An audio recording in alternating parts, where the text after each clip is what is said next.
l'état-major. Personne ne m'a dit ça. Ce que je veux savoir, Oui. du stade jusqu'à la clinique Ambroise Paré, vous n'avez pas pensé appeler le président pour l'informer de la situation qui prévaut au stade? Vous ne l'avez pas appelé pour lui dire, Monsieur le Président, je suis à votre recherche. Je suis à votre recherche, je suis présentement au stade, il y a des tirs qui se passent. Vous n'avez pas pensé à ça? Non, le président était informé à la minute par Tegboro, tout ce qui s'est passé. Tout ce qui s'est passé. Moi, d'habitude, je parle d'informer le président sur quoi que ce soit. Donc vous, tous vos comptes rendus, c'est le face-à-face? Face-à-face, et puis, voilà, juste dispositif sécuritaire. Là, je veille sur ça. Après l'état-major, où vous avez déposé les leaders, au niveau de l'infirmerie? Non, pas à l'infirmerie. D'accord. Non. C'était à l'état-major? À l'état-major. Quiconque dit l'infirmerie, ça aussi, ça s'est fait après moi. D'accord. Mais il y a une infirmerie à l'état-major quand même? Il y a une infirmerie quand même. Mais ce n'est pas là-bas, pour un premier temps, ils sont partis.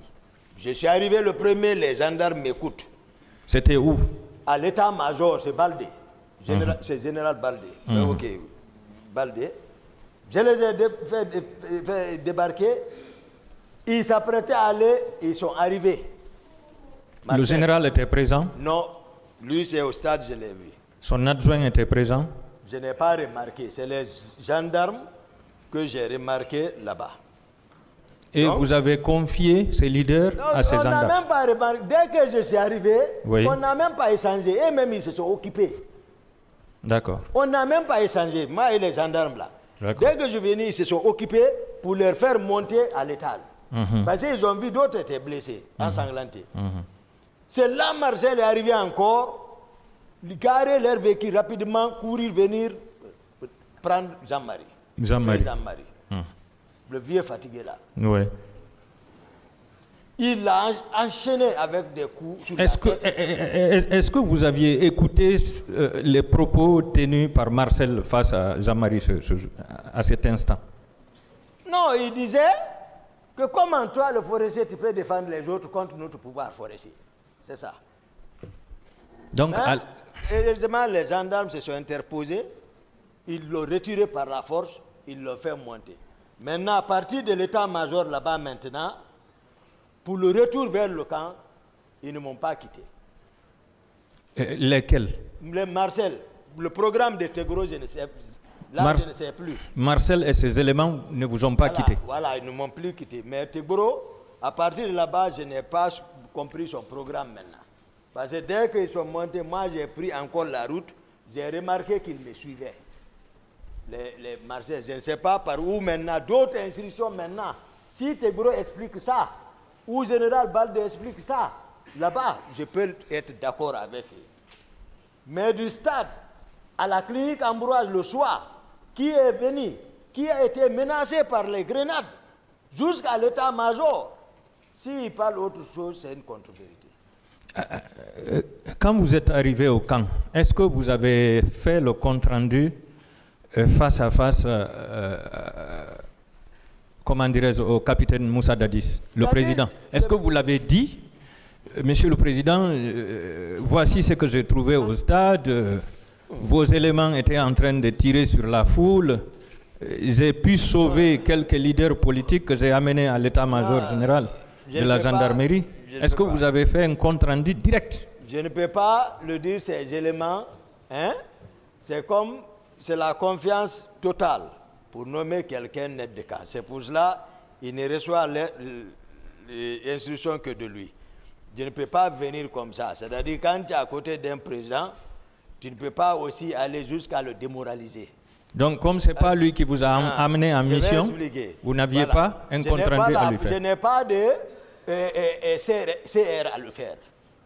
Compte-rendu. Voilà, je n'ai pas à le faire.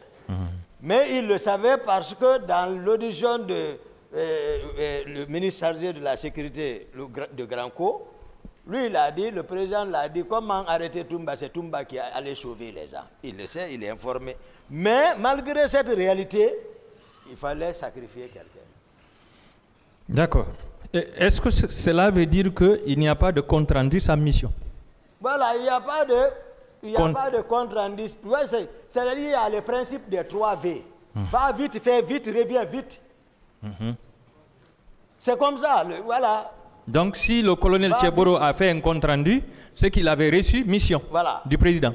Va vite, fais vite, reviens vite. C'est ça, les 3 V. C'est ça dans l'armée. Vous voyez?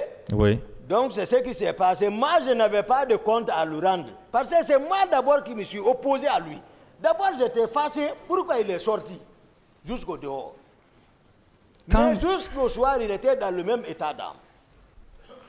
Toujours nerveux. C'est-à-dire, c'est quand, voilà. Difficile à gérer. Voilà, quand il est sur nerf.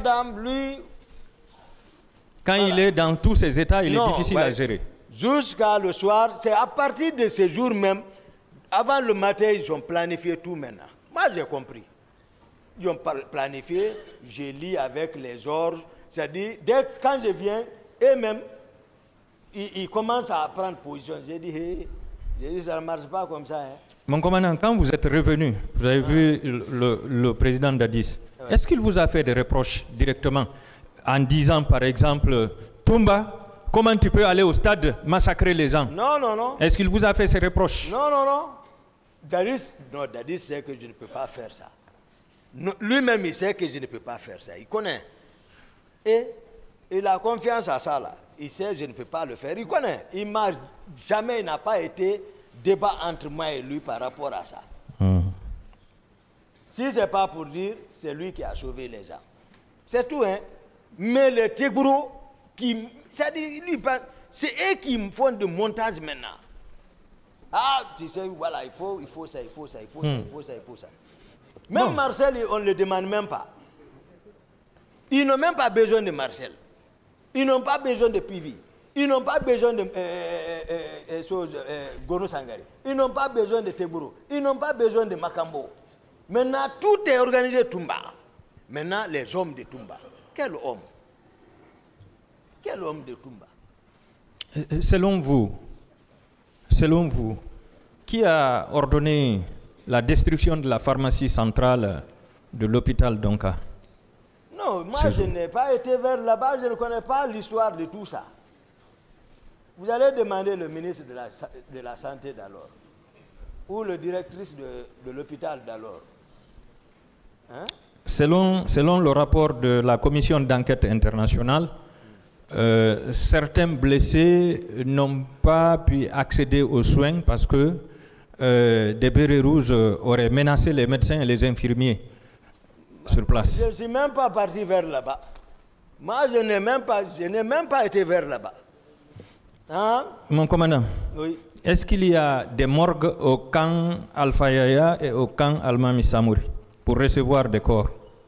Non, au camp Alpha Yaya. Est-ce qu'il y a des morgues là-bas? Au camp Alpha Yaya, l'infirmerie, il y a une morgue là-bas. Il y a une morgue qui peut recevoir à peu près combien de corps? Non, moi je n'ai pas fouillé l'intérieur, mais à vue d'œil, c'est une petite maisonnette. Ça, c'est, voilà. Est-ce que ça peut recevoir 10 corps? Mais 10 corps, voilà. Mais je ne crois pas si ça peut, parce que ce n'est pas destiné à la conservation. Bon, quand je parle de morgue, c'est-à-dire c'est les congélateurs qui sont là, où on peut faire rentrer les cadavres pour quelques jours au moins. Est-ce que ça existe dans les deux camps? Non, je ne crois pas. Alors, selon vous, pourquoi les corps ont été amenés dans ces deux camps? C'était pour montrer au chef? Ah, s'ils veulent voir les corps là, hein, ils vont demander le ministre de la Santé, hein, le directeur général des services de santé, la directrice de l'hôpital et donc, hein, et ils vont tout de suite dire où sont partis les corps. Vous savez,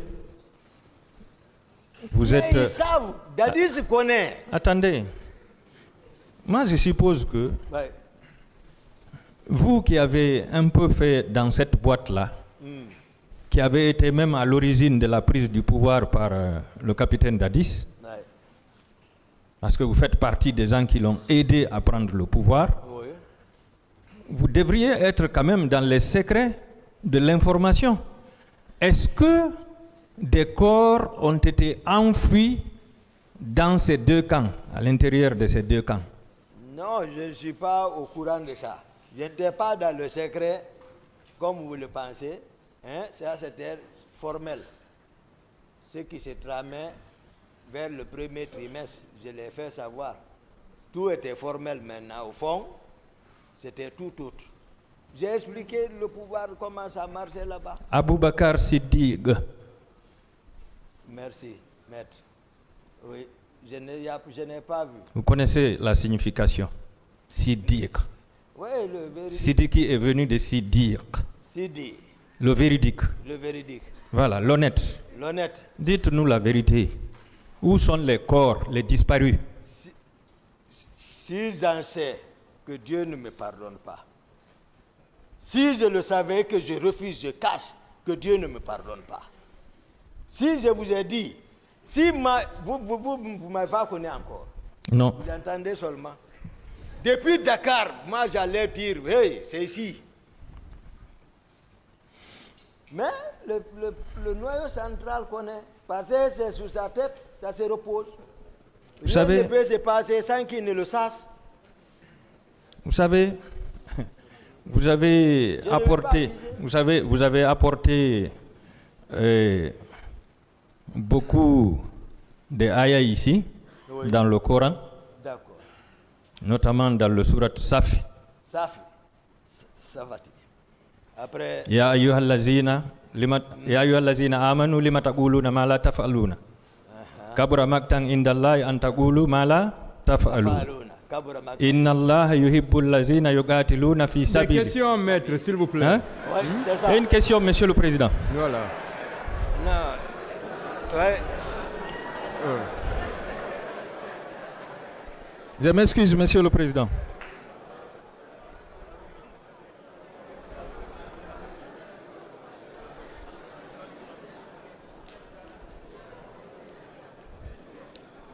Non, j'ai voulu l'amener sur un seul point, monsieur le président, parce qu'il n'a pas poursuivi, il devrait poursuivre la suite. Inna Allah yuhibbul lazina yuqatiluna fi sabili.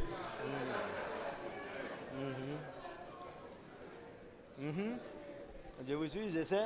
Tout ce que je veux, c'est la vérité, mon commandant, dans cette affaire. Vous vous êtes engagé à dire la vérité. Dites la vérité à tout le peuple de Guinée. Vous avez dit que vous êtes venu au stade sans armes. Vous nous faites croire que vous n'avez tiré sur personne. Vous nous faites croire que vous n'avez violé aucune femme. Vous nous faites croire que vous avez, comment dirais-je, protégé les leaders politiques. Vous les avez sauvés. Mais vous devez avoir des informations sur les disparus. Quand même, vous devez nous dire la vérité. Où se trouvent les corps qui n'ont pas été restitués aux parents des victimes? Dites-nous la vérité. Parce que nous avons appris qu'il y a des gens qui ont été jetés dans la mer. Il y a d'autres qui ont été enfouis au camp Al-Faya, au camp Samori et à l'aéroport. Si vous êtes informés. Mais n'ayez pas peur, il faut assumer. Dites la vérité, mon commandant. J'ai compris. Je sais que mettre le doute est le second temps de la conscience. Le doute. C'est le second temps de la conscience. Oui. Parce que lorsqu'on observe quelque chose, avant d'avoir conscience, il y a un petit temps, c'est le temps là qu'on appelle le doute. Jusqu'à présent, vous doutez de ma sincérité, ce que j'ai dit. Oui, puisque... Ce que j'ai dit, je veux que vous me croyez. En toute sincérité, si je le savais, si je vous dis, mais vous savez quels sont, vous êtes très outillés pour ça. Vous savez quels sont ceux qui en savent. Si moi je le savais, je n'allais pas, j'ai promis monsieur le président, avant d'être ici, j'ai dit, cette promesse que je lui ai faite, non, ça ne connaîtra aucune ambiguïté. Je l'ai promis, je n'ai pas oublié moi. J'ai dit, je suis ici, je ne vais pas le faire souffrir au rayonnement de la vérité. Je suis sur cette liste comme à lancer. Je m'efforce ce que je connais, mais je ne peux pas mentir sur quelqu'un, maître. Je ne couvre encore personne ici. Je ne couvre pas, mais je n'accuserai pas quelqu'un, malgré tout ce qu'ils me font moi je vais dire seulement ma part de vérité, comme je l'ai promis. Mon commandant, avec tout le pouvoir que vous avez, aide de camp, commandant du régiment commando de la garde présidentielle, 5e dan en arts martiaux. On va corriger. Combien de personnes... Attendez. Commandant du régiment. Donc tout ce que j'ai dit par rapport à ça, c'est pas vrai. Non, vous avez dit que le président Dadis s'était autoproclamé commandant du régiment. Voilà, le ministre de la Défense, son adjoint. Mais puisque ces deux n'étaient pas opérationnels, c'est vous qui faisiez l'office de commandant. Je suis aide de camp officiellement. S'il me délègue, hein, comme d'autres l'ont dit qu'ils pouvaient donner les ordres ici, n'oubliez pas, maître. Mais vous avez dit ici, vous avez dit ici que Makambo, je ne sais pas si c'est Makambo ou Marcel, a dit au président, mais Toumba, il est aide de camp, il est commandant du régiment. Je voudrais qu'il reste aide de camp pour que moi je sois le commandant du régiment. Non, lui, le commandant de la garde présidentielle. D'accord. Il n'a pas parlé de régiment. Ok. Je vous ai dit, le régiment, ce n'est pas n'importe qui peut commander. Je vous ai expliqué, c'est au-delà même de la présidence. Hein? Pourquoi vous n'avez pu arrêter personne ce jour au stade? Arrêtez en votre qualité. Non, je savais parmi les agresseurs. Je sais quels sont ceux qui ont fait. Je les connais. Je suis en train de vous les dire. Mais comme ils ont fait croire que c'est Toumba, je suis en train de vous les dire comme ça. Dadis n'a pas pensé à les arrêter. Il n'a même pas, voilà, fait allusion à tout ça. C'est-à-dire, vous savez, à un moment donné, vouloir arrêter certains risque de se retourner contre toi. Voilà. On n'arrête pas tout le monde comme ça. Surtout qu'eux, ils agissent en connaissance de cause par provenance. Moi, pourtant, je suis seul parmi eux. J'ai donné la coloration simplement, mais j'étais seul. Et ils m'ont caricaturé, c'était facile de me vendre sans que rien ne se passe. Dans une de vos interviews, vous avez déclaré « J'ai tiré sur Dadis Camara parce qu'il y avait une trahison totale sur moi et sur la démocratie. Il a essayé de reposer toutes les charges du 28 septembre sur moi. Oui. Vous avez ajouté, les événements du 28 septembre ont été montés. Oui. Dadis Camara avait amené 250 nouvelles recrues de Kalia, habillées en civil et armées, pour venir tuer les civils. Ce jour, tous les corps habillés se sont mal comportés. Marcel Guilavogui avait blessé tous les leaders politiques. Vous confirmez ça? Oui, je confirme, maître. Parce que ce que je dis, vous allez comprendre. Trahison totale contre la démocratie. L'article 1er de notre Constitution dit quoi? S'il faut défendre les autres. La Guinée est une république unitaire, indivisible, sociale, laïque, démocratique. Le concept démocratique, le pouvoir du peuple, par le peuple, pour le peuple. On va rester dans ce cadre. Et il est parti jusqu'à vous avez verrouillé pour dire aucun groupe ou un individu ne doit s'autoproclamer pour exercer le pouvoir public. Ça, on le sait. Est-ce que vous maintenez? Donc, bon, maître, je vais devoir vous interrompre. Merci, maître. Voilà. On est arrivé presque à la fin aujourd'hui. Voilà. Donc, on va renvoyer l'audience pour demain, c'est-à-dire le 25 octobre 2022, pour la suite des débats. Et l'audience est levée. Merci, maître. C'est pas facile. Je vous remercie, Monsieur le Président, Messieurs les assesseurs, Monsieur Marcel, je voudrais d'abord vous demander si vous étiez en bon terme avec le capitaine Dadis jusqu'à la date du 28 septembre 2009.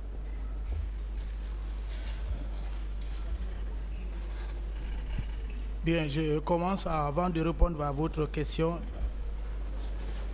Je demande à Dieu de me protéger encore ce matin, de me guider par son Esprit Saint, au nom puissant de Jésus-Christ. Amen. En bon terme avec le président Moussa Dadis Camara, pas tellement. Bien.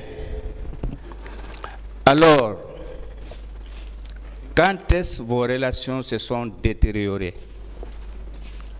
À quelle date précise? Après la prise de pouvoir de 2 à 3 mois, il y a eu un changement à son niveau.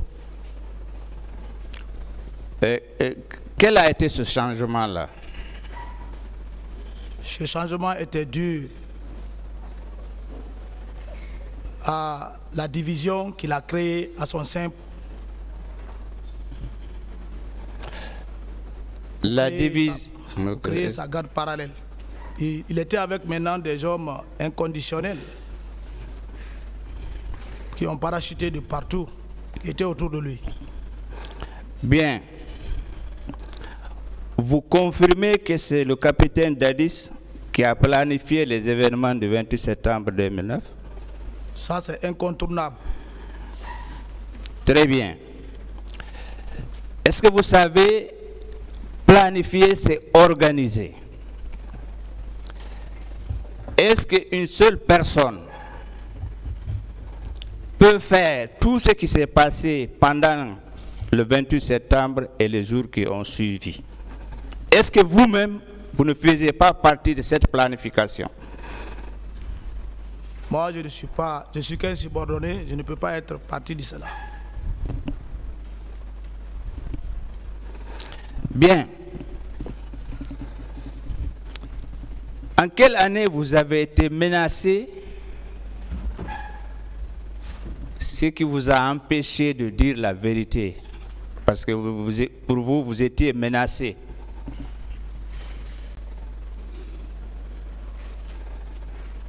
C'est en 2010 que je fus arrêté.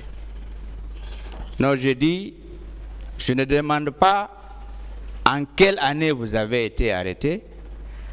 Je demande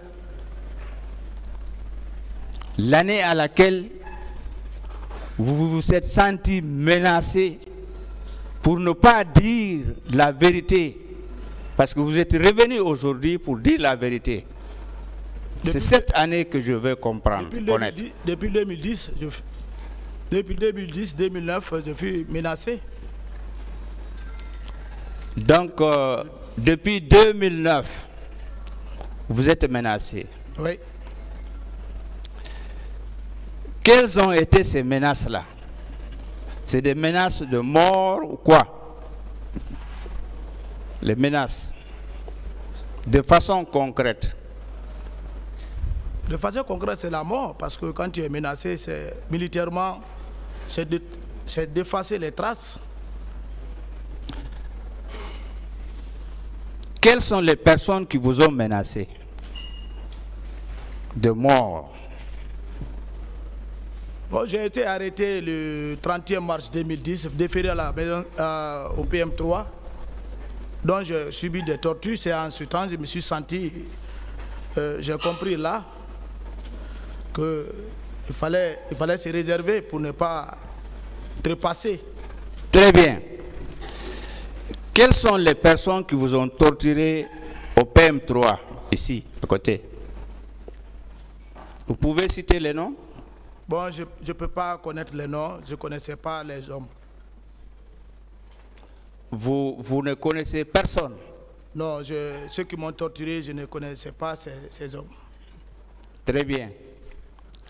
Est-ce que vous savez, on a ce procès verbal au niveau du PM3. Donc nous allons soumettre une demande dans ce sens. Je continue.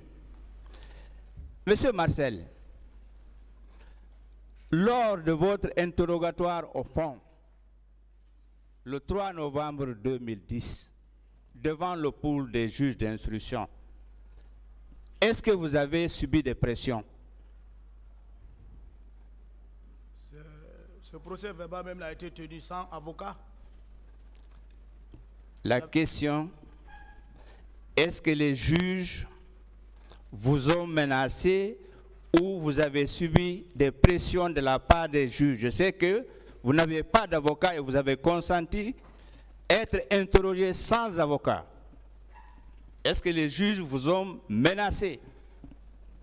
Bon, en vérité, les juges ne m'ont pas menacé. Mais j'étais malade même. De la manière dont on a été extrait de la cellule Cortésé au niveau de la gendarmerie. Je ne sais pas si c'est la villa. C'était pas du tout... je me suis senti que ce n'est pas une sécurité. Pourquoi j'ai réservé, je me suis réservé. Donc, vous confirmez que devant le pôle des juges d'instruction, vous n'avez pas été menacé, vous n'avez pas subi de pression? Bon, menacé ou pas, j'ai gardé le silence. Bien. Monsieur Marcel, est-ce que vous avez compris le sens et la portée de la question posée par monsieur le procureur de la République? Je vais le nommer monsieur Al-Gassimou Diallo. La bonne ou la mauvaise foi, c'est important devant une juridiction correctionnelle, voire criminelle. Est-ce que vous avez compris le sens de cette question? Bon, si vous pouvez m'expliquer. Je reprends en termes simples. Monsieur le procureur de la République présent ici vous a posé une question.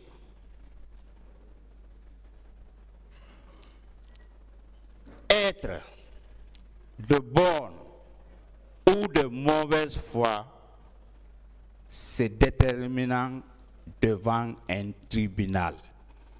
Est-ce que vous avez compris le sens et la portée? Ou bien si vous voulez en français facile, est-ce que vous avez compris cela? J'ai compris, c'est pourquoi j'ai décidé de venir relater les faits réels de ce que j'ai vécu. Très bien. Monsieur Marcel, est-ce que vous maintenez que vous êtes arrivé au stade aux environs de 10h, 11h? Vous avez fait cette déclaration devant cette juridiction. Vous maintenez cela? Bon, je n'ai pas donné de date fixe, de l'heure fixe. Bon, je n'avais pas une montre. Mais en tout cas, c'est que je sais que c'était avant midi. Donc c'est avant midi que vous êtes arrivé au stade? Oui, parce que, oui, midi déjà, quand il y a le soleil, on peut savoir qu'il est midi. Bien. Vous maintenez également la déclaration que vous avez faite devant cette juridiction, que quand vous êtes arrivé, vous avez entendu des tirs. Vous maintenez cela? Oui. Très bien. Est-ce que vous êtes averti que le massacre a commencé de 10h30, 11h vers 12h? Donc, est-ce que vous êtes convaincu que votre arrivée au stade avec vos hommes, c'est en ce moment que les tirs ont commencé? Moi, je ne suis pas arrivé au stade avec un homme.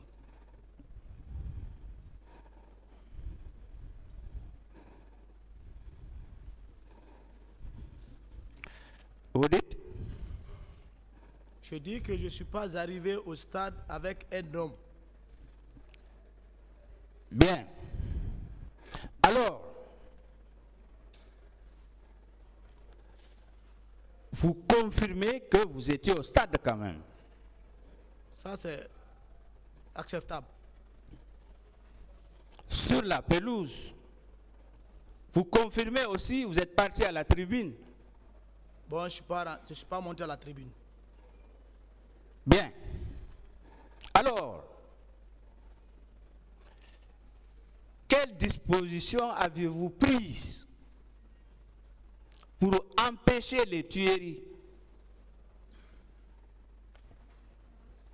en tant que bon militaire, en tant que capitaine,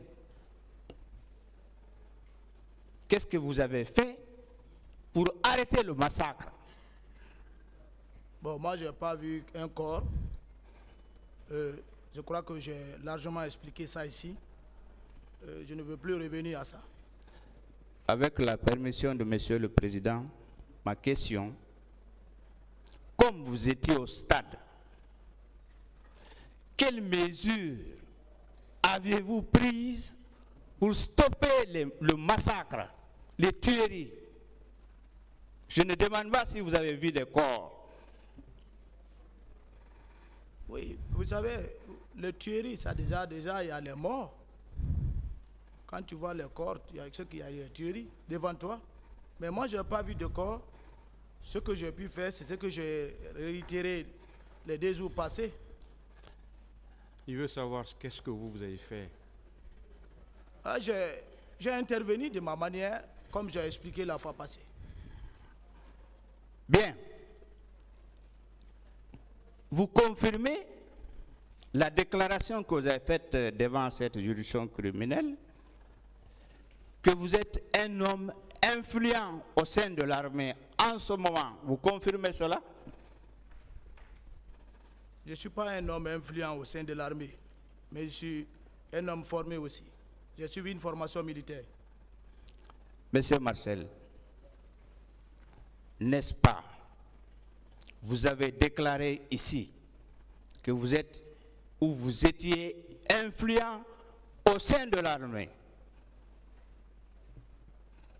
Moi, j'ai entendu ça, j'ai noté. Je voudrais savoir si vous maintenez. Tout militaire est influent. Donc, vous êtes influent. Bien. Tout militaire. Très bien. Est-ce que vous êtes informé que votre influence a été confirmée par le commandant Toumba dans son procès verbal du 23 mars 2017 avec la permission de Monsieur le Président? Marcel était influent au sein de l'armée. Vous voyez? Donc, Monsieur Marcel, est-ce que votre influence, le fait que vous étiez influent, vous ne faites pas partie de ceux qui ont planifié les événements du 28 septembre et aussi, personnellement, exécuter cette planification?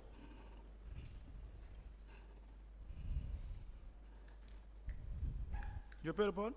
Oui. Je ne sais pas comment vous qualifiez l'influence. Moi, depuis que je suis soldat, je travaille au secrétariat de la garnison, adjudant de bataillon. C'est ça l'influence, le service militaire. C'est ça l'influence d'un militaire discipliné. C'est ça l'influence d'un soldat. Le soldat qui est indiscipliné n'est pas influent parce qu'il ne fait pas les règles militaires. Voilà. Moi, je suis influent parce que je suis discipliné. Mais je ne fais pas partie de ce que vous qualifiez ou bien vous analysez comme influence. Bien. Monsieur Marcel, quelle réponse avez-vous à nous donner de cette déclaration du commandant Toumba dans son procès verbal? Je cite: à leur descente des véhicules, ils se sont mis à tirer. Qu'est-ce que vous avez à nous dire? Ça, c'est le commandant Toumba, à la page 6 de son procès verbal. Lorsque vous êtes arrivés, les tirs ont commencé. Quel est votre avis? Je n'ai pas d'avis. Ma déclaration, c'est ce que je tiens. Très bien. Pourquoi, lorsque le commandant Toumba vous a dit d'arrêter les tirs, vous avez refusé? Il vous a dit arrêtez de tirer, vous avez refusé. Pourquoi? Moi, Je n'ai pas vu Toumba me dire d'arrêter de tirer. Parce que je n'avais même pas une arme. Comment il va me dire d'arrêter de tirer? Bien. Est-ce que vous êtes prêt à une confrontation avec le commandant Toumba parce que son procès verbal s'est écrit, il a signé? Vous êtes prêt à une confrontation? Confrontation avec Toumba? Oui. Bon, si le tribunal prend nécessaire. Je voudrais savoir si vous êtes prêt. Ce n'est pas d'abord le tribunal, c'est le tribunal qui ordonne. Est-ce que vous êtes prêt? Parce qu'il faut que cette question soit très claire. Je ne peux pas m'opposer à ça. Merci. Très bien. Monsieur Marcel, est-ce que l'armée, sauf en cas de réquisition, est chargée de maintenir l'ordre? Est-ce que l'armée, je dis bien, est-ce que l'armée, les militaires alors, sont chargés de maintenir l'ordre, sauf en cas de réquisition? Bien sûr, c'est ce que vous dites, c'est la vérité. C'est en cas de réquisition que le chef d'État ou bien le ministre de la Défense au chef d'État-major qui décide. Très bien. Cette réquisition. Est-ce qu'on vous a délivré une réquisition pour être au stade, pour maintenir l'ordre? Bon, moi, je n'étais pas parti au stade pour maintenir l'ordre. Parce que le président était sorti. C'est ce qui m'a poussé d'aller à sa recherche. Et c'est un fait habituel.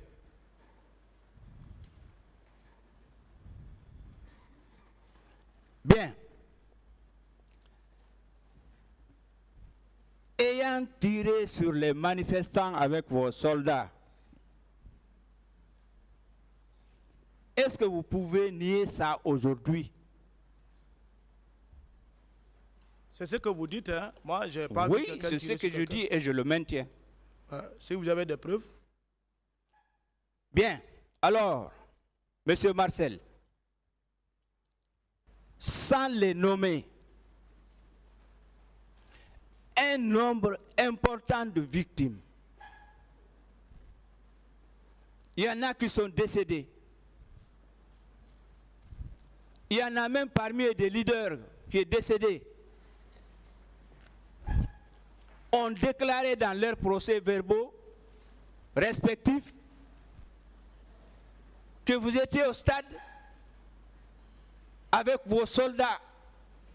Vous avez participé à la fusillade. Qu'en dites-vous? Cela ne me ressemble pas. D'accord. Alors, pourquoi vous êtes parti au stade? J'ai déjà répondu à cette question. Merci. Vous étiez à la clinique. Vous avez sorti la grenade pour attraper les éléments de Tchéboro, du colonel Tchéboro, pardon. Je n'ai pas dit élément de Tchéboro, j'ai dit Tchéboro lui-même.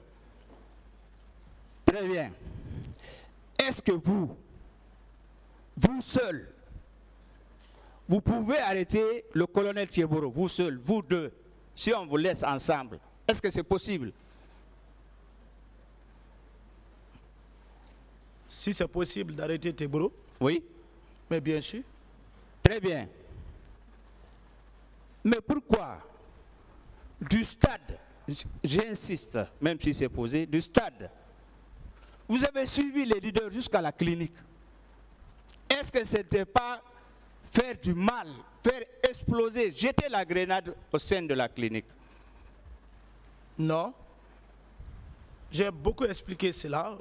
Peut-être vous voulez que je commente dire des bêtises, non?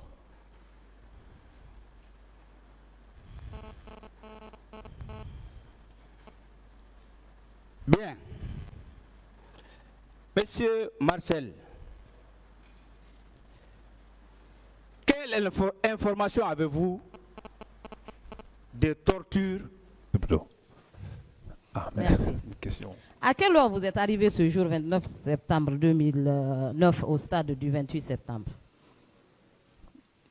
Reprenez la question, madame, s'il vous plaît. Maître, s'il vous plaît. Le 28 septembre 2009, à quelle heure vous êtes arrivé au stade? À quelle heure? Oui. Je suis allé au stade. Oui. D'abord, il y a deux choses qu'il faut séparer. D'accord. La première fois, le matin, j'ai bien dit, aux environs de 8 heures, comme à l'accoutumée. Je quitte chez moi, je quittais le bureau pour joindre mon domicile dans le but de faire ce que je viens de dire. Chercher à me faire un peu de bain et prendre le déjeuner, jouer avec l'enfant un peu, et ressortir. Merci, Ça, j'ai compris. Je suis satisfaite. Ça, c'est aux environs de 8 heures. Je suis satisfaite. Ouais. C'est à cette heure que vous avez rencontré les leaders politiques?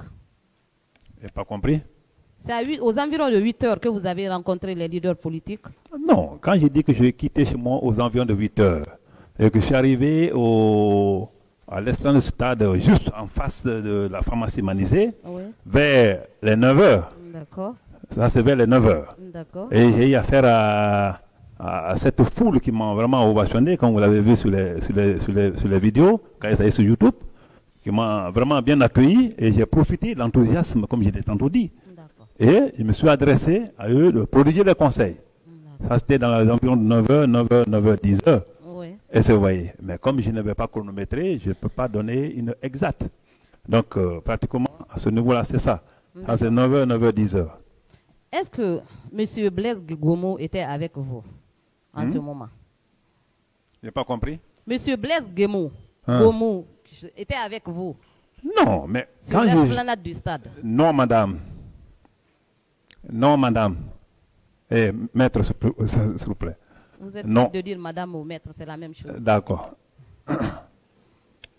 Donc, vous n'avez pas non plus vu M. Blaise Gomo au stade? Au stade, là-bas? Oui. Non.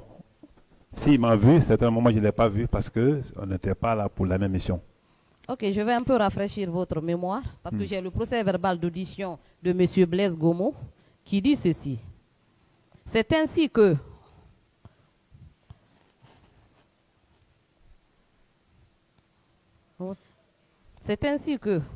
à notre arrivée à l'esplanade, Keboro, au risque de sa vie, est monté sur sa pick-up.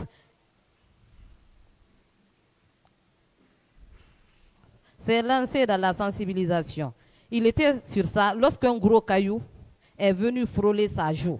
Nous l'avons dissuadé de continuer car les cailloux frôlaient sur nous.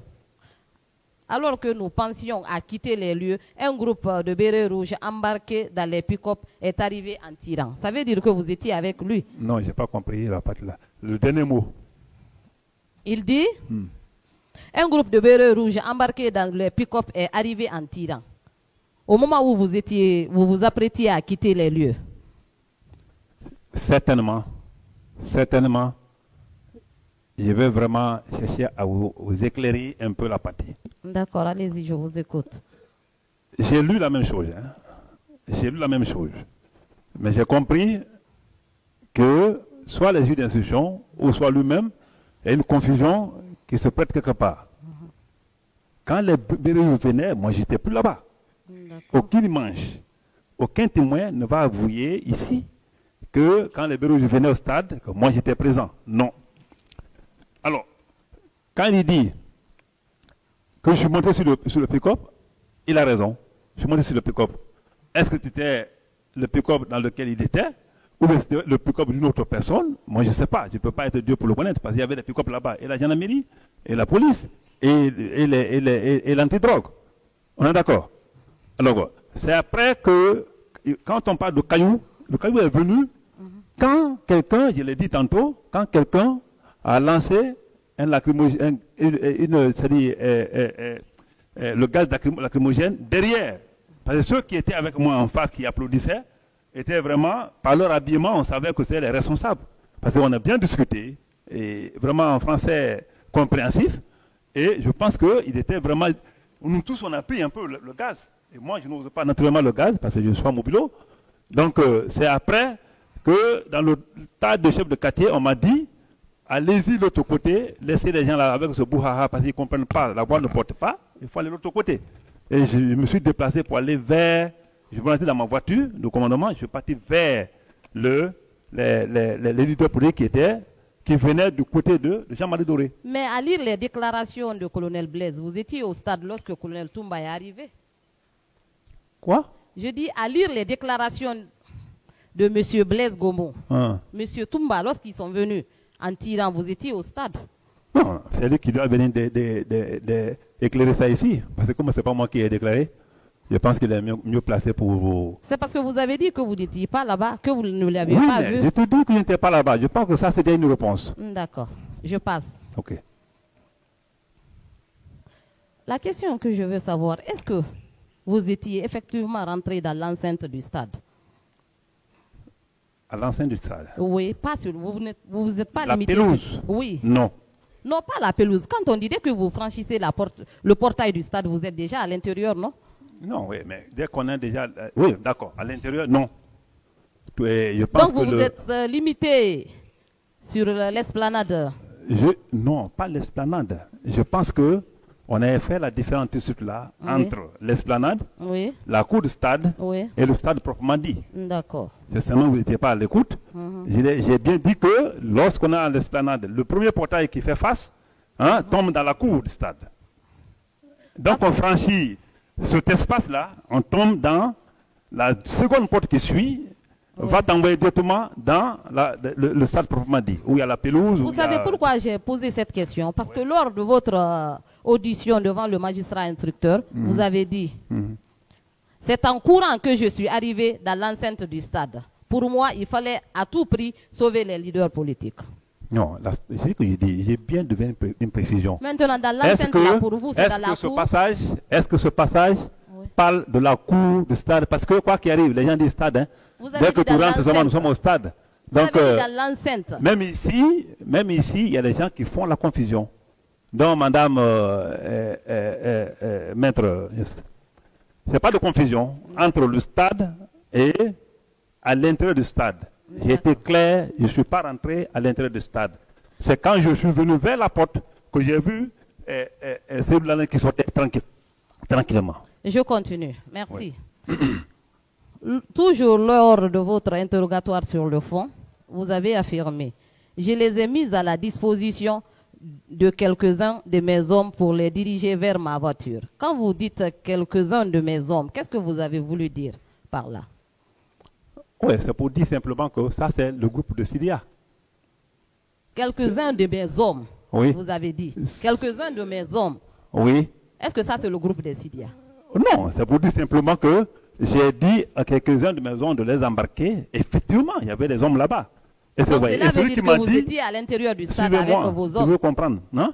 Vous étiez à l'intérieur du stade avec vos hommes?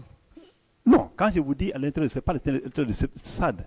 Quand la chose a été comme ça et qu'on secourait les gens, je pense que d'autres sont rentrés pour secourir. Vous n'avez pas compris ma question, M. Kebou. J'ai bien compris ta question. Vous avez dit que j'ai dit que le groupe de Sidia, pendant qu'on m'appelait, je l'ai retiré tout de suite là, quand quelqu'un m'a dit, monsieur, mon commandant, il y a les groupes de Sidia, embarquez-les. Est-ce que vous voyez? Embarquez-les, vous envoyez à l'hôpital. Vous avez employé le mot. Ouais. Je les ai mis à la disposition de quelques-uns de mes hommes. Quelques-uns de mes hommes, ça veut dire que vous étiez là-bas avec vos éléments. Vous n'étiez pas seul dans l'enceinte du stade. Non. Est-ce que quelqu'un a nié que les éléments n'étaient pas à l'esplanade? Est-ce que quelqu'un a nié, quand j'ai dit tout de suite là... Et sous votre ordre, parce que vous l'avez dit ici. Non, madame, suis-moi, on va aller pas à pas. Ah, d'accord. Hein? D'accord, on va aller pas à pas. Est-ce que j'ai nié que sauver les gens là, les hommes qui étaient là en mettant là, à pas du moment où j'étais là, je disais aux gens, prenez ça. Et j'ai vu effectivement quelques hommes, parce que quand les gens ont braqué contre moi, c'était plus mon garde de corps qui me protégeait.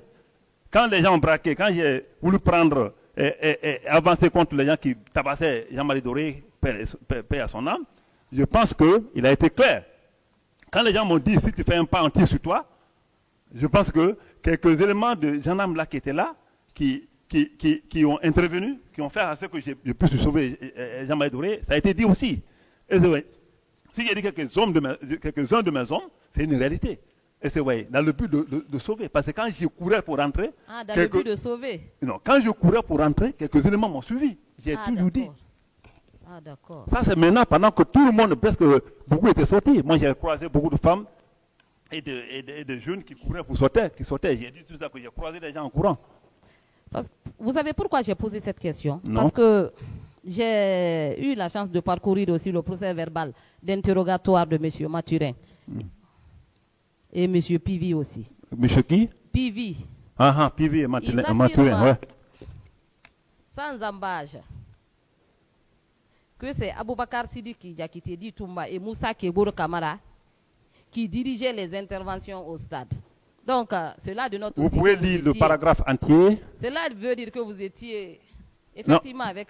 oui, mais ça n'engage que Mathurin, qui n'est pas encore mort, qui pourra venir apporter les preuves ici. Qui est versé au dossier.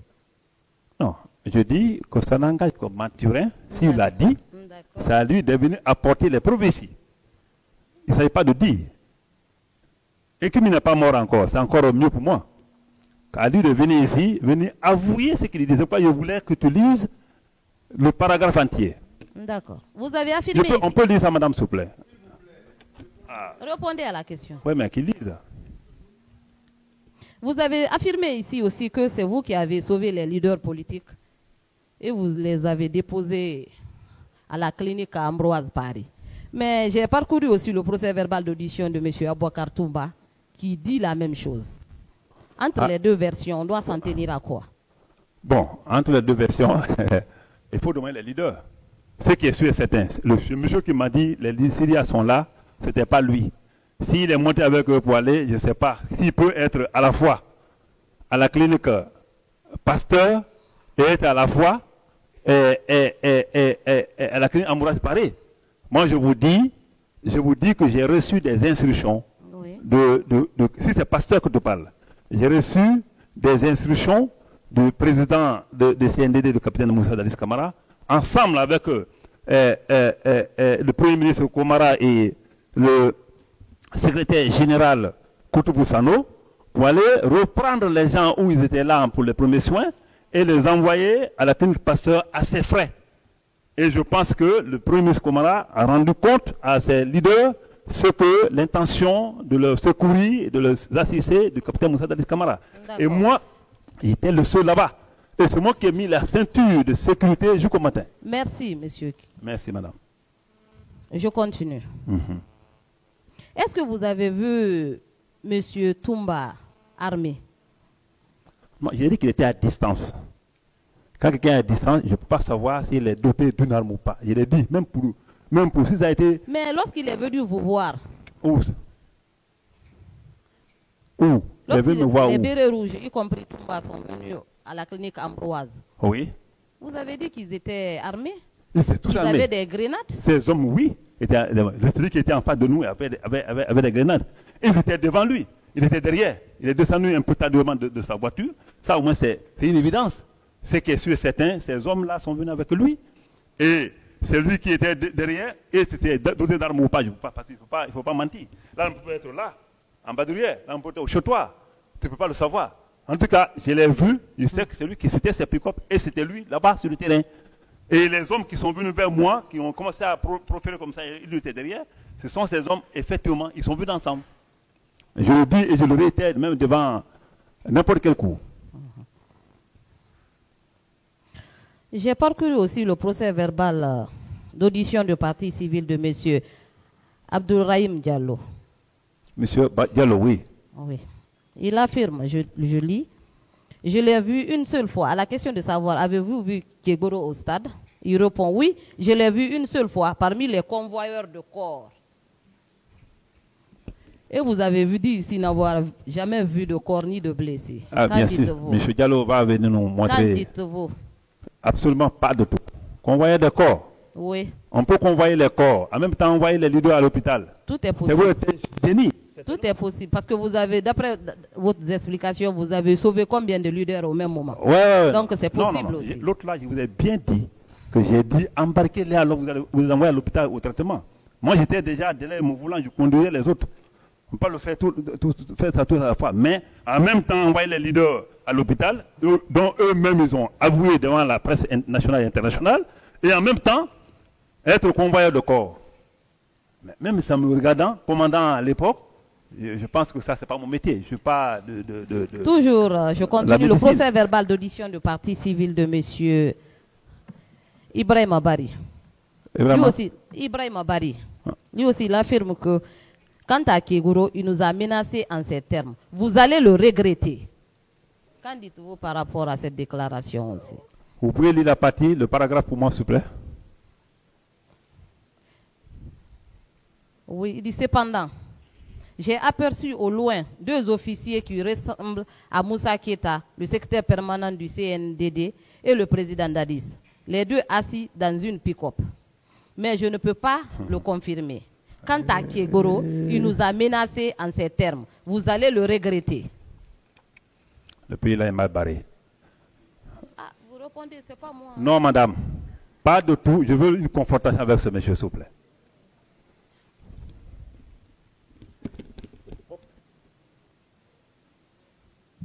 J'écoute. Je vous écoute. Je vous ai posé la question. Qu'est-ce que vous avez J'ai répondu. J'ai dit que le pays est mal barré, que je ne reconnais pas, que je veux juste une confrontation avec ce monsieur. Le pays est mal barré, ça, c'est pas une réponse. Non, mais j'ai ajouté que je veux vraiment une confrontation avec ce monsieur parce que ce qu'il dit est une allégation pure et simple.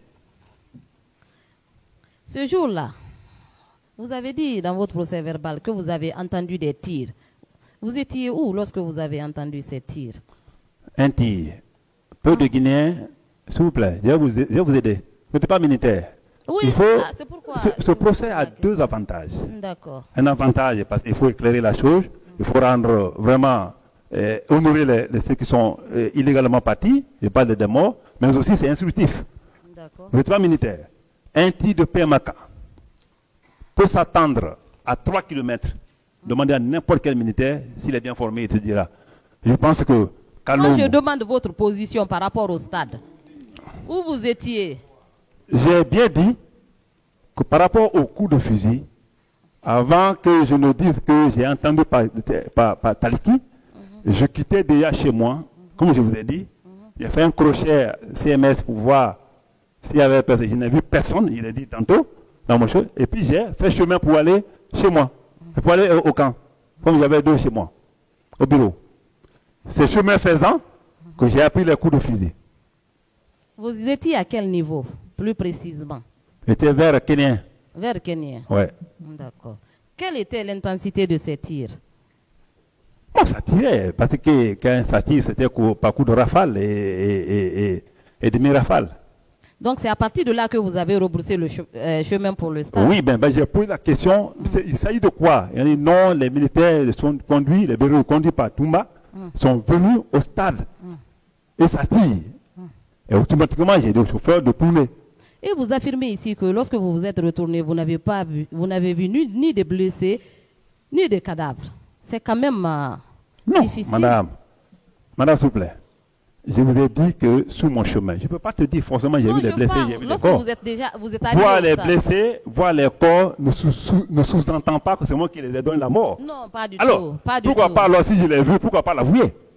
Mais comme je n'ai pas vu, je n'en ai pas vu. Oui, madame. Ok, c'est elle qui est en train de me pousser vers l'autre côté. Ouais, je suis calme, hein. Je suis naturel comme ça. Très calme. Ouais. D'accord. D'accord. Monsieur Kiboro, nous avons des témoins qui affirment avec certitude avoir reçu des coups venant de vous. Qu'en dites-vous? Madame, oui. Je ne ressemble pas à un criminel. Encore moins à un monsieur qui peut donner les coups et blessures volontaires à un Guinéen. Donc cela est une allégation fortuite, montée de toutes pièces s'il y a des pièces à conviction qui l'accompagnent. Et certaines victimes aussi affirment que vous ont vu venir du côté où les femmes étaient...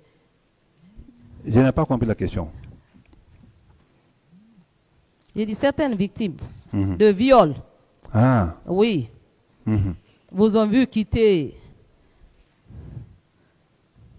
là où certains policiers, certains gendarmes, les militaires qui étaient là-bas, les milices, les ont violés. Qu'en dites-vous? Bon. Alors le président me dit de ne pas m'énerver, et je ne m'énerve pas, hein. C'est ma manière de parler. Ah, vous ne pouvez pas vous énerver, M. Kegboro. Qui irrite, monsieur le C'est président. une question. C'est des questions qui irritent, hein. Non. Vous me croyez? Oui, je réponds, monsieur le président. Mais attends, c'est des questions. D'accord, madame. Vous avez raison. Ce que vous dites, parce que c'est votre devoir de le poser. Vous ne pouvez même pas